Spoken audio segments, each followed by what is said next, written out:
At a number 10 spot, we have the Kifune Shrine. This place is very well known as a beautiful sightseeing spot in Kyoto, Japan, but for many locals, the dark history makes them have a different perspective of the place. Kifune Shrine is known as the birthplace of a terrifying ritual known as the Ishunokoku Mari, which refers to placing a curse on someone by placing a nail through a straw effigy, which is sort of like a voodoo doll. Then you nail it onto a tree around the hours of 1 to 3 a.m. We did a 3 a.m. video, so you already know how cursed that time is. If anyone is caught watching this ritual, the person conducting the ritual must eliminate that person, or else the curse will reflect back onto them. The performer usually wears a white kimono, sandals, and places 3 burning candles on top of their head. If you visit the shrine to this day, you will find many trees with holes on it, presumably from the nails of those attempting this scary ritual. At our number 9 spot, with the Awashima Shrine. There is no doubt Japan is a very beautiful place, meaning that most of the shrines I mentioned on this list are very visitable, so I had to mention Awashima Shrine to change your mind on that. This shrine contains over 20,000 dolls who are believed to be possessed from its past owners. The dolls will be left at the shrine as an offering from women to pray for fertility and for safe birth. Come on, look at this place. Tell me you would go here willingly. According to legend, Empress Zingu was journeying home from a war overseas. As she was on her way back home, a huge storm took over the seas and broke the boat partially. This caused the Empress to pray to the gods, and apparently they brought her back safely to Tomagashina. Here she would build the Awashima Shrine to thank the gods for their service. People believe that these dolls over time would develop souls, so the reason why many donate it is to get rid of the curse trapped inside of these dolls that caused many of the problems and issues within their own life. At number 8 spot, we have the Dashogun Shrine. This shrine was originally built by Emperor Kanmu in 794. It was originally built to break the evil coming from all sorts of directions, whether this be from physical enemies or spiritual beings. This became a place where people would go to pray for protection. Specifically, many would call for the god of the stars, Dashogun. Enshrined at the place are many Japanese figures fighting a beast named the Nu. A Nu is a Japanese yokai described as having the head of a monkey, the body of a raccoon dog, legs of a tiger, and a snake for a tail.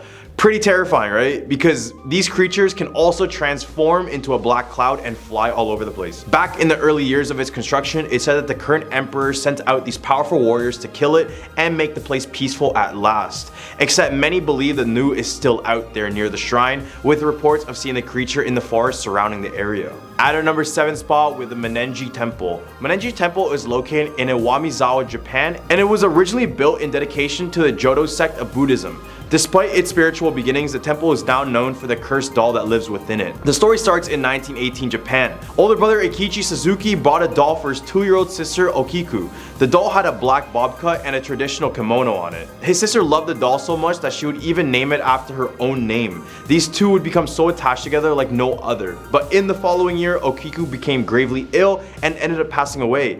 To commemorate her family put her favorite doll on her memorial shrine. Everything seemed fine until after a few days they would begin to notice something very strange. The doll's hair seemed to be actively growing, and every time it would be cut, it would continue to keep growing. Eventually her family would move away but chose to keep the doll in the same place, thinking that Okiku would have wanted that. Now it resides in the Menenji Temple, where it's said that monks will cut the doll's hair regularly as it keeps on growing. At number 6 spot, we have the Sogenji Shrine. The Sogenji Shrine, also known as a Kappadera, is a Zen Buddhist temple in Tokyo. It got its name from a Japanese mythological entity known as the Kappa. And no, I don't mean that trashy clothing brand. I'm talking about these guys. Kappas are these human-like creatures, small in stature, with webbed hands and feet. It has a turtle shell on its back and a beak and a saucer on their head, always seem to be filled with water. These creatures would just be known for their troublemaking. They would play games with both animals and humans, and in some cases, the Kappa would impregnate women and drown people in the rivers where they resided. Apparently, when the place was prone to flooding, the people of the area asked for the Kappa for existence, and now many claim that the Kappas are still nearby, claiming the place as their own. There are several statues of the Kappa littered around the shrine, but who knows if one of them turns out to be real. At the top of our list, we have the Zenkoji Temple. The Zenkoji Temple is a Buddhist temple located in the city of Nagano, Japan. The main temple of Zenkoshi has a dark room created for spiritual purposes and acts like a shrine in a way. This dark room follows a pitch black tunnel underneath the temple that monks had supposedly hid the quote key to paradise. In order to do this, you need to hone your 5 senses and have complete focus while trying to navigate yourself through this area. This area is supposed to represent the journey between death and rebirth. It's very simple to understand how this represents the pursuit of enlightenment. enlightenment, which is only possible once you let go of your physical limitations and your concerns. People think that if you find the key, they will be saved, while others believe that if you fail, you will have a series of bad luck and unfortunate mishappenings. Regardless if you succeed or not, this room is bound to have a terrifying experience regardless. At number 4 spot, we have Mount Osor. This is one of Japan's most sacred sites, and for good reason. It's claimed by many to be one of the entrances to hell. First, the temple lies on top of a volcanic plain, and as you roam the area, you will constantly pick up a scent of sulfur, which is already eerie because this is the smell of ghosts and demons, supposedly. But volcanic reasons also make sense. According to Buddhist monks, they say that this place resembles the descriptions of hell and also paradise, so this is why many believe this is a spirit hub. Also around the area are these little Jizo statues, which were there to guide people who were lost, especially for children to take and keep them for safety. People who have lost their children bring pebbles to the site as an offering for their kids to go easily through the afterlife. Except many of these pebbles are left broken, and many have placed the blame on evil demons in the area. There's also a festival at the shrine where blind women called Itaku bring messages from the afterlife back to the living. So best believe there are quite a few spirits here waiting to be communicated with. At number 3 spot, we have the Owa Nanari Tamaya Shrine. This shrine in Tokyo has one of the most famous ghost stories in all of Japan associated with it. The story goes that Owa was a very pure and faithful woman, married to a terrible man named Tamaya Lemon. This man killed her in order to marry a richer woman. While the accounts on how he killed her vary, this all include poisoning her with terrible consequences to her looks. Obviously, she wouldn't be keen on this whole new marriage thing, and she proceeded to ruin the marriage, making him kill his new wife and her family by making them look like her dead self, and finally killed him too. The shrine was built to represent Owa's angry spirit and it still rests south of the station in Tokyo. At number 2 spot, we're the Kaikoji Temple. This place has nothing really scary about it except the fact that it has mummified bodies on display. Okay, maybe it is a bit scary. These mummified figures are known as a Sokushin Butsu, also known as the living Buddha or Buddha mummies. These are in fact real people, and they are the bodies of priests who belong to the Shingon sect of Japanese Buddhism. All the mummies we see here are priests who made the drastic decision in self-mummification. Just something about a body that is fully intact for hundreds of years that makes it so creepy, right? The process for the mummification would actually be pretty intense. For the first 1,000 days, they would do extreme fasting and exercising. Then on the next 1,000 days, they would reduce their diets to a bare minimum. The last 1,000 days would consist of entombment. Basically, they would bury themselves alive, essentially while in a deep state of meditation, in order to reach enlightenment. At number 1 spot, we have the Taki Shrine. This shrine is consumed in moss but looks very beautiful, but the story behind it completely ruins it. This shrine was established in the Teryaku era of Japan, which was around 900 AD. Legend goes that a man was hunting for yokai and fighting against sorcery in the region. When he was roaming the area, it would slowly get consumed by a dark black cloud. Unable to move further, the man prayed to the gods and fired an arrow up into the clouds. When the arrow came back down, the cloud drifted away, and the spot where the arrow hit is a supposed location of the Taki Shrine. Every now and then, the mountain will be filled with fog and mist, which only adds to the amazing atmosphere of the nature in the area, but also has a little bit of creepiness in it. And it's also a time when most of the region's spirits seem to be resting. Many believe that many yokai are resting by the shrine, so it's best to visit this area when there's still light outside, because many people have gone missing when night hits. At our number 10 spot, we have the Candy Lady. In the early 1900s, children in the rural town of Terrell, Texas started to go missing. Some of the residents blamed it on the Candy Lady. The story says that she would go around leaving candy on children's home windows just before bedtime. As the parents began to fall asleep, it'll encourage children to grab the candy, but as they try to grab it, the lady grabs them and feasts on their sugar-laden blood until there isn't any left. A farmer allegedly found rotten teeth on his farm and later found the body of a boy with his pockets stuffed with candy. Many people believe that Candy Lady is in fact real and went by the name of Clara Crane. Clara Crane was accused of poisoning her husband back in 1895 with poison-laced caramel candies, but that's not all. 5 years before the incident, Crane's 5-year-old daughter passed away from unknown causes, which many believe that she poisoned her daughter as well. At a number 9 spot, we have La Llorona. This legend originates from El Paso, Texas. Almost all Latin cultures know the story of La Llorona, and the people of El Paso are no exception to that.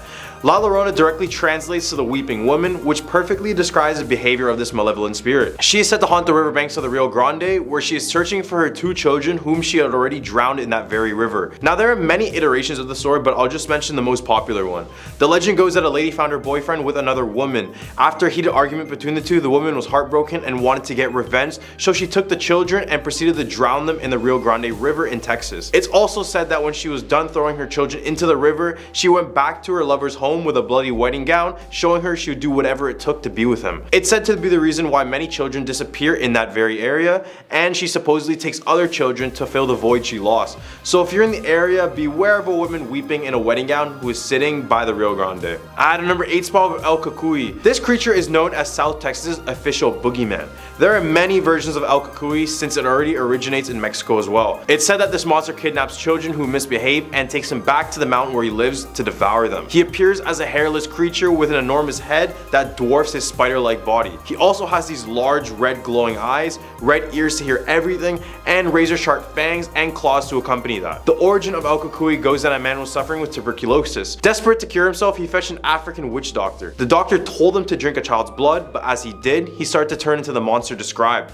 Ever since, he has a never-ending thirst for children's blood. At our number 7, we have the Screaming Bridge. In North Arlington, Texas, 50 years ago, there was a group of teenage girls driving home from a football game. The bridge was designed to only fit one car at a time, and I know, what a dumb bridge, but this was in the past and I'll give them the benefit of the doubt. The girls weren't paying attention and went full speed over the bridge until a car with no headlights struck them head on, with all of the girls passing away. Some say when they go near the bridge, they can hear the distant screams sounding like the girls before they passed away. As well, if you go over the bridge and look down at the water below, you can see the tombstones of all the girls with their names and birthdays written on it. At number 6 spot, we have the Goatman's Bridge. Why are there so many haunted bridges? Like, I don't get it. But in Denton County, Texas, lies the Goatman's Bridge, which was built in 1884.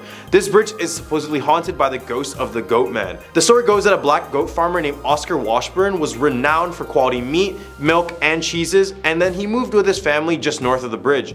Except when he arrived in this area, he was instantly the target of racial hate crime. The racist townfolk came together and burned down the farm with the family inside. They then threw Oscar's body over that very bridge.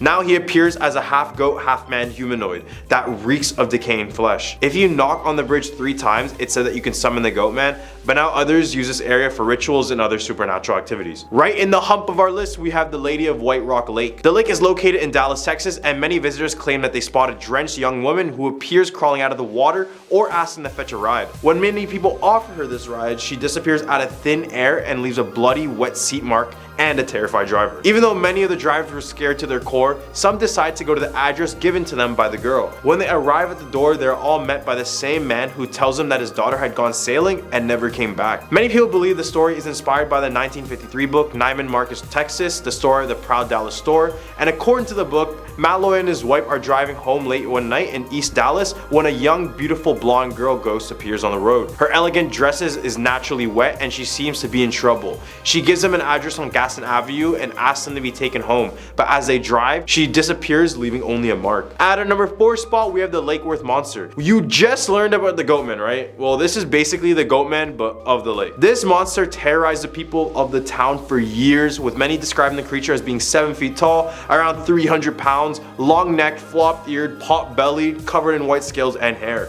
I swear, I just described Shaquille O'Neal. The monster was supposedly captured on camera, but you guys be the judge of that one. It looks like a 2-year-old drew on a camera lens on a potato with a crayon and then took this photo. But who knows, it might be real. This beast was inspired by Sally Ann Clark's book, The Lake Worth Monster of Greer Lake, Fort Worth, Texas.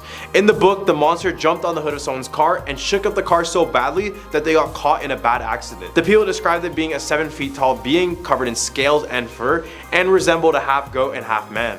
Pretty scary if you ask me. All the way at our number 3 spot, we have the Donkey Lady. The Donkey Lady of San Antonio, Texas dates all the way back in the late 1800s. The Donkey Lady was once a beautiful woman with children and a husband, but one day in a rage, the husband burned down the house with the children and wife still inside. The children passed away, but however, the wife managed to survive, but suffered greatly from this. Her toes and fingers would be fused together in a hoove-like way, and her face was melted and sagging, inspiring the Donkey Lady name. There's a bridge in South San Antonio named the Old Applewhite Bridge or the Donkey Lady Bridge. This is the bridge she went to crown after this horrible tragedy. Now it's said if you go to the bridge after midnight and call out the Donkey Lady, she will appear just before you. Some have claimed she had run at people who call out her name, or sometimes just stalks in the forest line waiting for the perfect opportunity to strike. At number 2 spot, we have the girl who danced dance with the devil. The story takes place in the 1970s in San Antonio, Texas, with a young Mexican girl named Rosa. One day the girl wanted to attend a dance at a nearby nightclub named the El Cabroncito. However, the parents were very strict and didn't want her anywhere near the nightclub. Despite their orders, she snuck out of her house and traveled all the way to the nightclub where she could finally have her dance. At the club, Rosa was approached by this very tall, charming, and well-dressed man who asked her permission to dance. When they began dancing, Rosa was terrified when she discovered he had goat hooves instead of feet. When she screamed in terror, people in the club started to chase him out, but as he got close, he vanished out of thin air, leaving a trail of smoke and the smell of sulfur. Double activity if that wasn't enough. It's said that the area surrounding the nightclub still smells of sulfur to this day. At a number 1 spot with El Muerto. El Muerto, otherwise known as the Headless Horseman of Texas, is a Texas legend that dates all the way back in the mid-1800s. The story goes that two rangers, Creed Taylor and William Bigfoot Wallace, were hunting a criminal known as Vidal along the Mexican border. Vidal had been wreaking havoc all across the state of Texas, so when the ranger caught them, they wanted to set an example. So they did just that and cut his head clean off. They then tied his head to the saddle and sent his horse with the headless body running off into the night. Now the horse continued to explore the region with its headless rider. The tale of El Muerto began to grow after it was reported that both had been seen numerous times and that gunshots had no impact on either of them. Spotting El Muerto was thought to foreshadow bad luck because everyone who claimed to have seen him was struck with a series of bad luck and poor health following it. Starting off this countdown at number 10, the Singapore Stone. Did you know that Singapore has its very own Hercules? Known as Badang, a poor fisherman lived his humble life by the Singapore River. When he realized a water djinn had been stealing his fishes, he set a trap to catch the spirit red-handed. He then confronted the captured spirit, who promised to grant his wish in return for its release. Badang proceeded to wish for superhuman strength and was soon appointed court warrior by the Sultan of Singapore. Warriors from far and wide started swarming in to challenge the strong man, including India's Wadi Vijaya. The two dueled in a series of contests, and the last one saw them lifting a massive rock and throwing it towards the Singapore River. The rock was discovered years later at the spot where it was said to have landed, and not just that, there was an inscription on it, probably to commemorate Badang's achievement. However, only a fragment of the rock survives today, and as it's been said, the Brits blasted it to pieces in 1843. While it's housed in the temporary closed National Museum of Singapore, you can still see it online. Barely a meter wide, the Singapore Stone is a fragment of a large sandstone slab that once stood at the mouth of the Singapore River. Blown up in 1843 to widen the passageway of the river mouth, this fragment is believed to be over 1,000 years old. Number 9, Red Hill. Red Hill has a bloody tale behind its name. As strange as it sounds, it all started with a swordfish infestation, where the sea creatures attacked unsuspected villagers and fishermen by the shore. An idea came out of using banana tree trunks as a barricade to trap the swordfishes. He brought this up to the Sultan, who granted permission to proceed. The brilliant plan worked, earning him the respect and admiration of the villagers, but not the Sultan, who soon became envious of the attention. Out of jealousy, he ordered his men to rid the boy, even taking his life by any means necessary, and so they did. The poor boy's blood flowed down the hill where he lived, staining it blood red, and so that's how it's said it's got its name. Number 8, Kusu Island. An island with an interesting backstory is Kusu Island, also known as a sacred site. The island is home to a Chinese temple and 3 Malay shrines, but do you know where it gets its name from? Kusu means turtle in Hokkien, and legend has it that a giant turtle transformed into the island to save stranded sailors and fishermen, victims of the stormy weather. The sailors and fishermen returned the following year and the year after with offerings to show their gratitude. From then on, people head down on the 9th month of the lunar calendar to pay their respects. Number 7, Radin Ma. Radin Ma is the name of the area between Teluk Bangla, Bukit Permi, and Jalan Bukit Merah. Sorry if I mispronounced any of that. As well as a couple of known landmarks around the city. It's also the name of a Javanese princess, Radin Ma Ayu. Her father was a warrior prince, her mother was a commoner, and their marriage was condemned by the Sultan. One day, while the warrior prince was away on an expedition, the Sultan ordered his men to burn their house down, killing his wife. Radin, however, was saved by a loyal servant. Upon his return, the devastated warrior prince left the Javanese kingdom for Temasek with his baby daughter. Soon after their arrival, the Sultan of Temasek arranged for the warrior prince to marry his daughter, similar to the tale of Cinderella. Radin's new stepmother wasn't a big fan of hers. The plot thickens when the adult Radin was to marry her stepmother's nephew, whom she refused. Not liking her decision, he attacked her main man in life, her father. In an attempt to save him, Raden was hurt in the process, receiving a stab in the heart. It's said that her body is laid to rest at the foot of Mount Faber, where there's a shrine in respect of her loyalty. Number 6. Island of Death. Ploumadi, or Island of Death, was a former name of Sentosa. While no one knows exactly just how the island got its morbid name, it's been said that the island was once a place of piracy and bloodshed. Other reasons behind its name include the location of the island, which was adjacent to Palu Brani, which was the burial ground for many ancient Malay warriors. Then there's a tale about a deadly outbreak called the Blakang Mati fever in the late 1840s, which almost wiped out the original Bugis settlers on the island. In 1972, Palu Mati was renamed as Sentosa, or Peace and Tranquility, leaving its past behind. Today, it's a beach resort known as the State of Fun. Halfway number 5 is Singapura. Sang Nila Utama, or Sri Tri Buana, was once the ruler of the Shivajaya Empire at Sumatra. According to legends, he went on an expedition in the late 13th century and discovered an island with a white sandy shore. After learning that the place was called Temasek, Sang decided to cross the waters to reach this newly discovered land. However, a storm appeared out of nowhere and nearly swallowed the boat.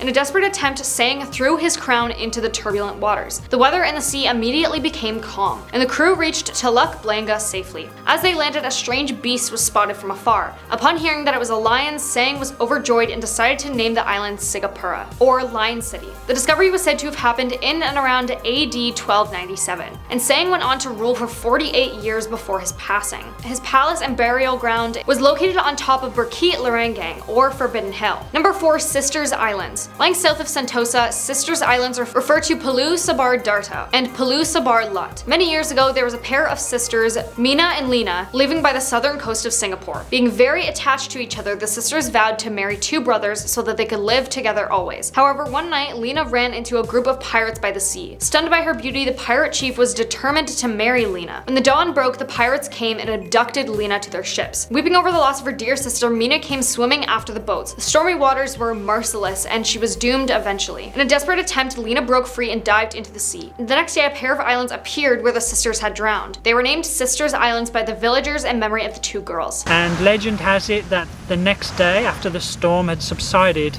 Sisters Islands had appeared in the position where the 2 sisters were last seen. Number 3. Underwater City. Legend has it that Sang Nila Utama was the child between an adventurer king and a princess of an underwater kingdom, like we talked about before. Supposedly, Sang's father Raja had a glass case created for him to descend into the sea because he was curious about what lies beneath the calm waters. He sank into a country called Dika and was greeted by a race of men, and was later taken to meet the ruler of this underwater wonderland, and that's exactly how he met Sang's mum, Princess Mathabu Labari. This world under the sea, however, is scarcely ever mentioned in history books. Number 2. The Merlion. One night, the villagers living by the southern coast of Tesamek were awakened by the howling winds and crashing waves. The dark clouds blocked out the lights of the moon and the stars, turning the world in complete darkness. It was as though the island of Tesamek would be sunk by the raging sea. The terrified villagers got down on their knees and prayed. During this moment, a bright light was observed emerging from the southern waters. A massive creature, half lion, half fish, roared in anger. The battle between the fierce mythical animal and nature was intense, as the sky was filled with flashing lightning. The villagers had never witnessed such terrifying phenomenons before. After some time, the winds began to die down. The waves subsided and the sky started to clear. The gigantic sea beast had won the battle against nature. As it claimed its victory, it stood proudly on Sentosa. By morning, the Merlion had retreated into its waters, leaving behind a bright, colorful trail. Number 1. Ghostly passengers. This story originates with taxi drivers, specifically ones who have had the eerie experience of picking up late-night passengers who ask to be dropped off at a cemetery. Usually, the protagonist in the story is a beautiful young woman waiting on a remote road for a taxi. Once she's in the taxi, she doesn't speak again and wordlessly hands the driver money when she arrives at her destination. In the morning, when the driver looks at the money, it's hell notes. Money burnt as an offering have replaced the Singaporean bills. Starting off this countdown at number 10, La Plaza Mansion. La Plaza Mansion has made an appearance on many TV shows about ghosts and is known to be one of the most haunted places in the United States. The previous owner started freaking out when bad things started happening in the house. He tried to confront the evil spirit, but it was rumored that he was choked until he almost passed away. He was fortunate to have escaped, and the house currently remains vacant with no one inside. Well, no one living there, I guess. It's believed the mob in Las Vegas owned this house. Upon investigation, they discovered a room covered with dry blood.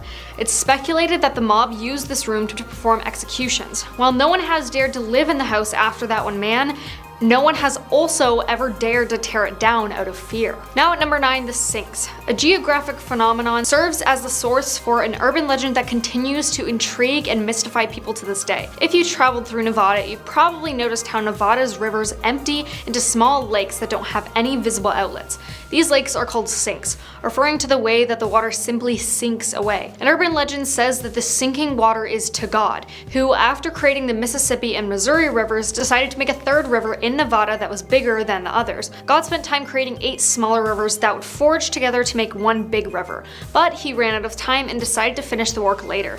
God tucked in the ends of the rivers overnight to keep them safe, but when the next day came, he forgot about them, and the 8 rivers were left alone, leading nowhere and eventually emptying into the sinks. Now coming in at number 8, bodies in the Hoover Dam. Sometimes urban legends become so popular that people start believing it's a fact, and here's just one example. The Hoover Dam was built in the 1930s. During its construction, 96 workers unfortunately lost their lives, but popular belief says the number could be much higher. More disturbing than that is that it's said that 7 bodies were allegedly never removed from the dam because they fell through gaps and were buried in the concrete. Coming in at number 7, corpse under the bed. I'm sure you guys have all heard about this one before, but let's talk about it again. This urban legend is one that has done the rounds across the United States. The general story is that guests will stay at a cheap hotel for the night. They will enjoy a great night's sleep before waking up in the morning to smell something very pungent and gross. Upon investigating the foul smell, the guests will discover the decomposing corpse of a victim rotting right under where they laid their head that previous night. It's alleged that this myth started in Las Vegas after gangsters would leave their murder victims under the bed in hotels. Coming in at number 6, Del H. Robinson Middle School. Kids can have a wild imagination when it comes to urban legends and myths. However, this one seems to have many witnesses to be dismissed without a thought. The students at Del H. Robinson Middle School have reported seeing a janitor walking the halls with bloody hands. Some new arrivals to the school have also claimed to see a man in their dreams after enrolling in the school. Some say that he followed them home and then disappeared. The strange twist to this Las Vegas urban legend is that all witnesses said their sightings ended when they started going to church. Halfway at number 5, the Megabucks curse.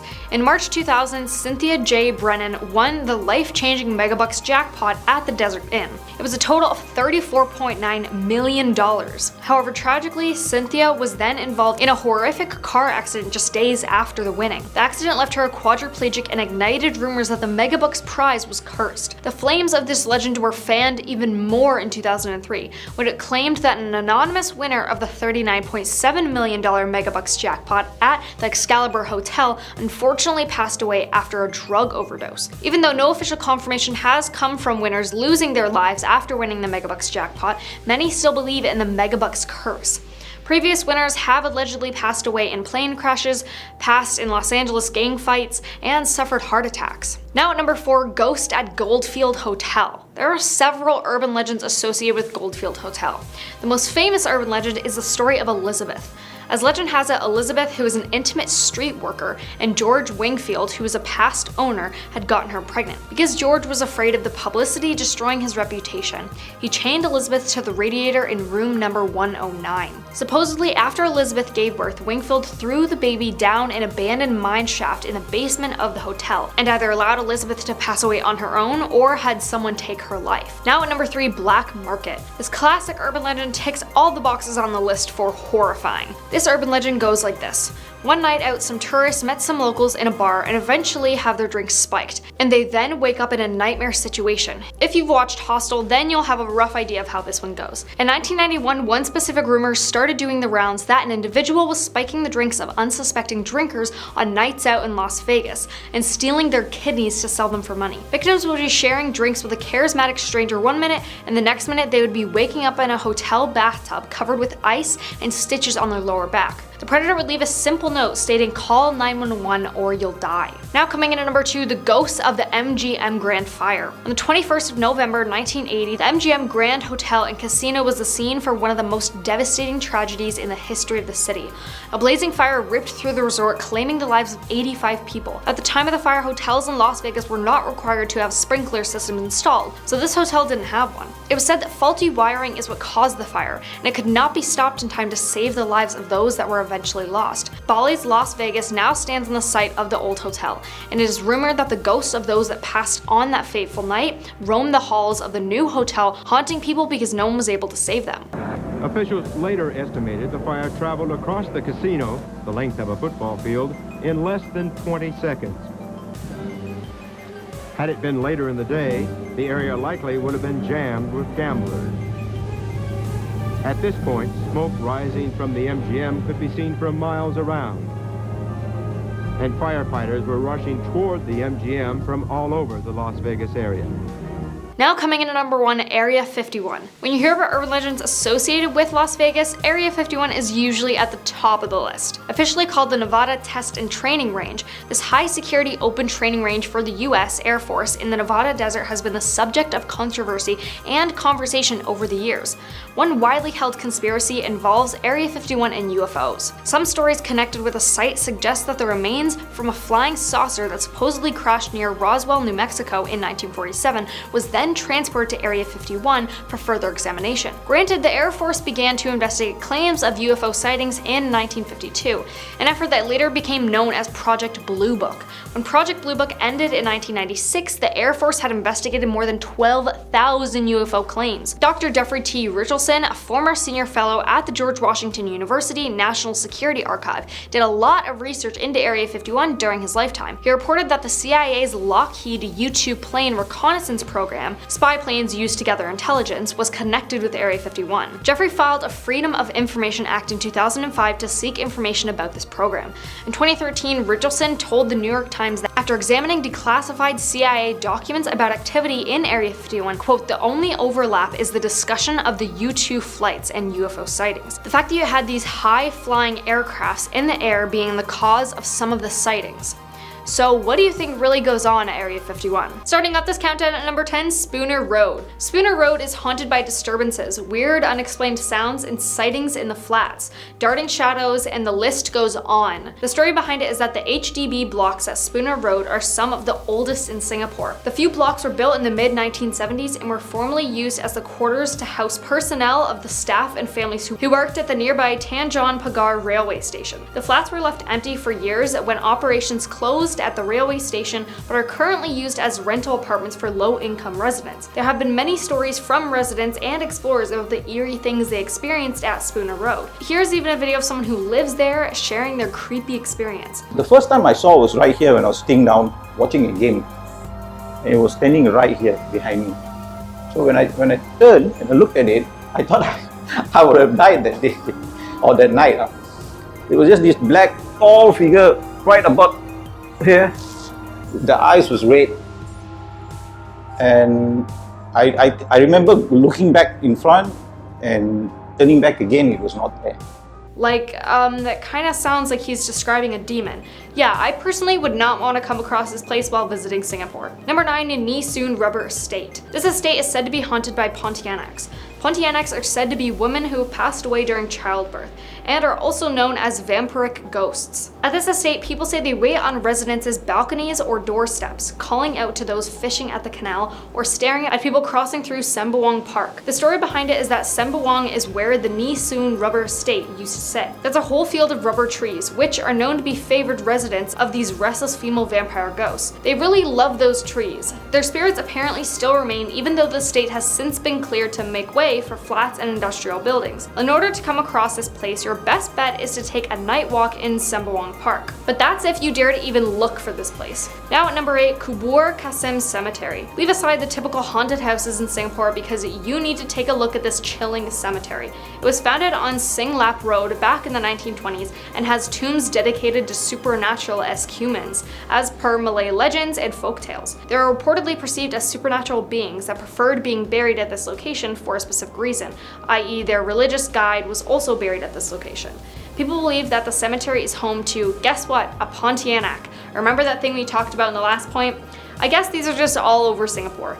Several sightings have been reported while those alone in the compound of a mosque within the premises have talked of knocking sounds from the burial zone. Coming in at number 7, the Yellow Tower at East Coast Park. East Coast Park is one of the most frequently visited places in Singapore, but every single time you scroll, cycle, or jog past this yellow tower in the park, have you ever wondered if there's a story behind it? Well, there is, and it's quite a tragic one. Years back, a couple was strolling around this area at night. It was specifically at this Amber Beacon Tower that the poor lady was horribly, intimately assaulted by a group of thugs and subsequently stabbed till she passed away, while her boyfriend was knocked unconscious and the criminals were unfortunately never apprehended. From then on, there have been claims and sightings of a female figure near this tower, while others allegedly heard screams of help, and the Yellow Tower has been said to be haunted since. Number 6, Old Changji Hospital. The Old Changji Hospital is haunted by the restless souls of those who were tortured till they passed away or executed by the Japanese during World War II, as well as the security guard who used to work there. The story behind it is that it was used by the Japanese military police to hold more than 50,000 Allied prisoners of war